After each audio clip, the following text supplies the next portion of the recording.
You are listening to 401 Radio, Toronto's hottest online and live broadcast radio station.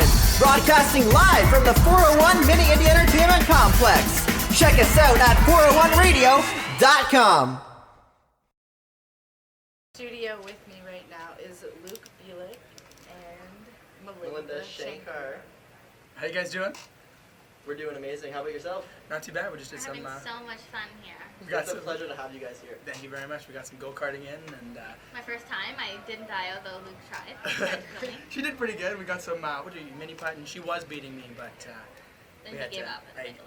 I gave up just a little bit, but now we have to come do this, which is way more important and fun. That's awesome. So we got some questions for you guys. Perfect. So Alex, you want to start asking it? yeah, so Melinda, you started acting at 10 years old doing like TV commercials, print ads, and theater work. Why did you start so young? I think being kind of in the spotlight was something I always liked doing, and did that just get loud? Yeah, it did. It kind of runs in my blood. My great-grandfather was a director for theater in South America, where my parents are from, and my grandmother was an actress as well, so back in the day. So I'm pretty sure that, even when that was something that wasn't necessarily, people didn't think entertainment was important back then, my family always found a way to make the art something that they kind of were proud of, so I think I got that in my blood. That's amazing. Yeah. That's awesome. So Luke, what other shows have you been on besides Degrassi? TV shows I've been on. I've just finished wrapping up a movie called Hellions. I shot that with Chloe Rose, who was also on Degrassi as well. I've been on a few. I've been on Flashpoint. I actually had a little cameo on How to Be Indie. She's waiting for me to say it right there. And Really Me, and I've done a lot of commercials and stuff when I was younger. But you wouldn't recognize me because I was 4.5 and I had no teeth. Well, I had teeth. I was going through that stage of my life, when you lose teeth.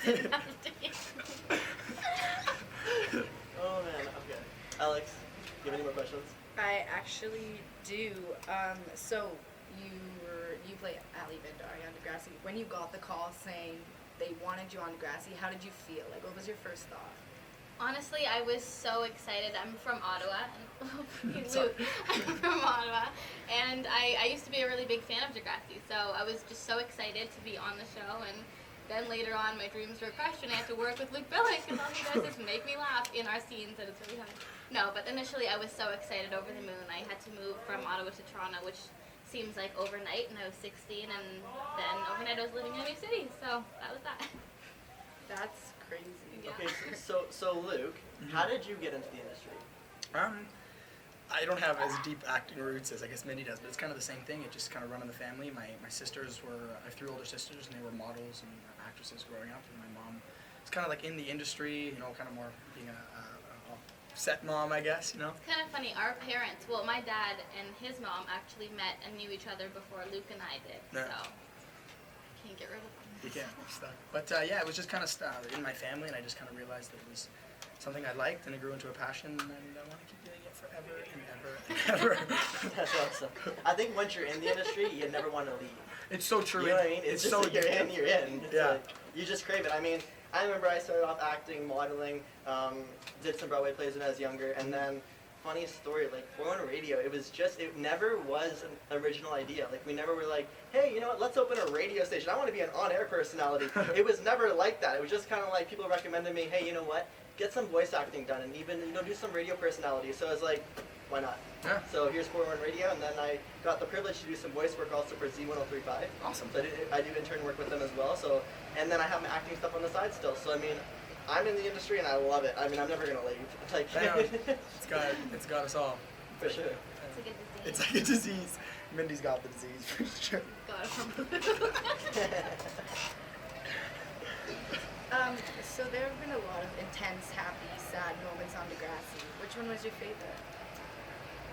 I've had many over my course of 6 years on Degrassi. I once had to deal with a snake in season 8, and that was one of my first years on Degrassi, first year as acting ever consistently.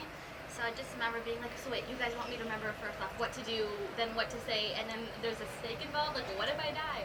And then we also were filming it at 2 a.m. out in the woods. It was pretty scary, and I had to deal with snakes, and they were where'd the snake go? I was you guys don't know. So that gave me a panic attack and a heart attack. And then I had to do the boiler room stuff, which pretty much changed the face of Degrassi a little bit in season 10. It's when all Luke and all those guys came on to that generation, and we had a lockdown, and then we had to wear uniforms, which sucked, but that was a low point, I think, in my Degrassi career, wearing the same thing over and over again, because I love clothes, and that was not my favorite thing. For sure. You definitely have a sense of style. Thank you. Okay, so what's it like being on the set of Degrassi?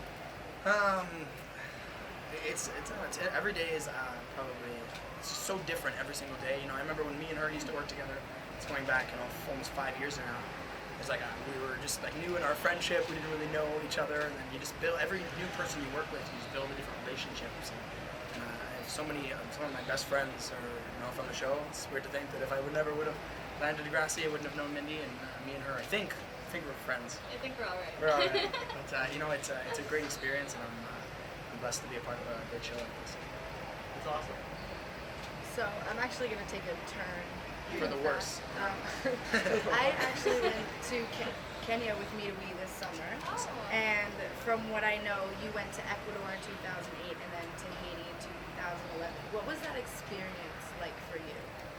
Honestly, I think I'm addicted to those kinds of service trips. I went to Ghana the year after, and it was just like, you just learn something, and I find it really, really just humbles you. You come back, and things like, I get mad at people when they waste their food and when they don't turn off their taps, and people are like, that kind of stuff shouldn't be a bother because we live here and everyone has money to pay their bills, and I'm like, that's not the point. It's like the root principle is when you see these kids and they just have a bottle of clean water, which we unfortunately throw out all the time. We leave them half empty, half full, whatever you want to call it, and it's so sad to see that they just benefit from it. So I think the reason why I'm really proud of Canadians, and especially or just anyone who does those trips, I find it really just makes you grounded, and it makes you a more wholesome person. So I think, it gives you a grasp on what's really important to your family and not just so much material things. and also I think just learning that you can be so happy with having so little makes you come back and appreciate your job and your fans and everything, the work you put into it. Yeah, I totally agree. Yeah. All right, for sure. So you know what? Why don't we take a very quick music break, play a couple of songs, and we'll be back with a few more questions. We got a few more questions here for you guys. Awesome. Yay. All right, sweet. We'll be back with you guys in just a bit. Keep it locked right here on 401radio.com, Toronto's hottest online and live broadcast radio station. This is Paper Drive.